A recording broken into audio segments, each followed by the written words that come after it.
How does a man maintain his dignity and self-respect when his head is down and his ass is in the air? I don't think that I'm the first person that discovered that they had hemorrhoids after a colonoscopy.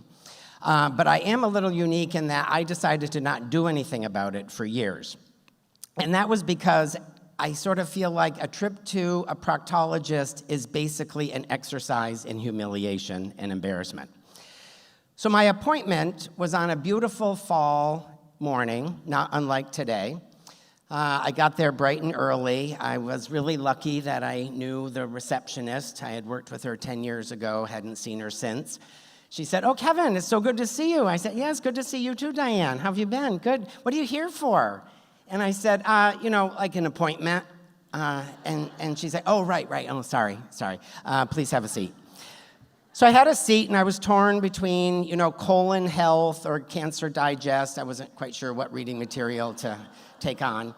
But I didn't really have time because this nurse, a very loud and proud nurse, came out. "Kevin Gallagher, Kevin Gallagher, Kevin, yes, please come with me," announcing to everybody that it was my turn on the table.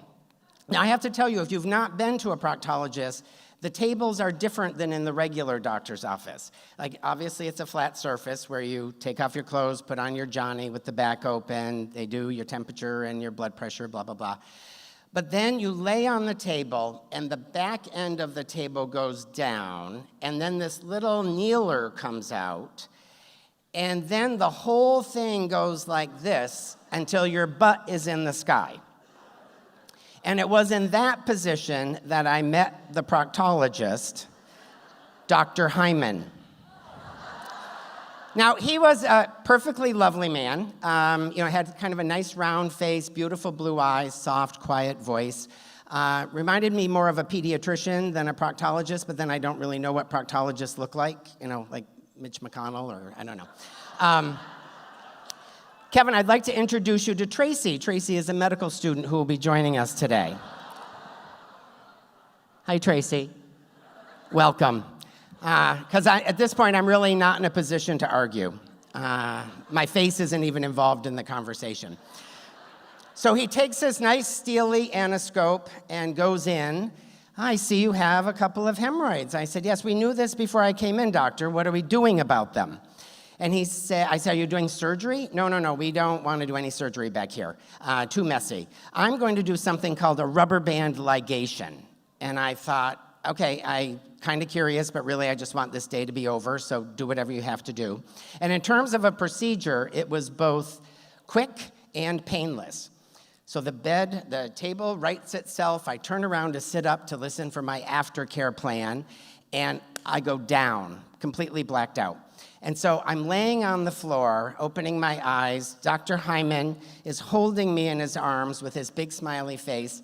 And I kind of look like Jesus on Mary's lap in the Pietà. And I said, "Oh, doctor," I'm like so embarrassed. And he's like, "That's all right." So he picks up my half-naked Raggedy Ann body, puts me back on the table, and then he starts talking in that little voice, and it just gets fainter and fainter, and his face gets bigger and bigger, and I go down again.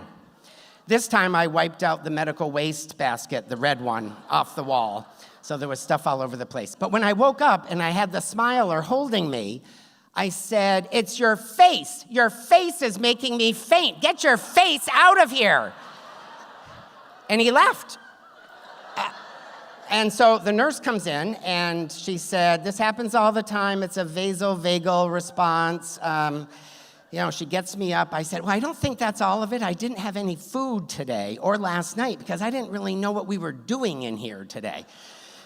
I said, "Do you have any food here?" And she's like, "No." And I said, "Well, Diane at the reception had a half a bagel on her desk when I came in. Could you see if she ate it?" So she comes back a few minutes later with a half a bagel and a bag of chips and an orange juice. I don't know why they always have orange juice. And then I was fine. But 2 weeks later, I went in for my follow-up visit, and Dr. Hyman could not have been prouder of his accomplishments. He had to high-five me and tell me that my butt was ready for action again. And I so wanted to be embarrassed But then I thought, well, we have gotten close over the last couple weeks. Closer than I am with most people. Thanks.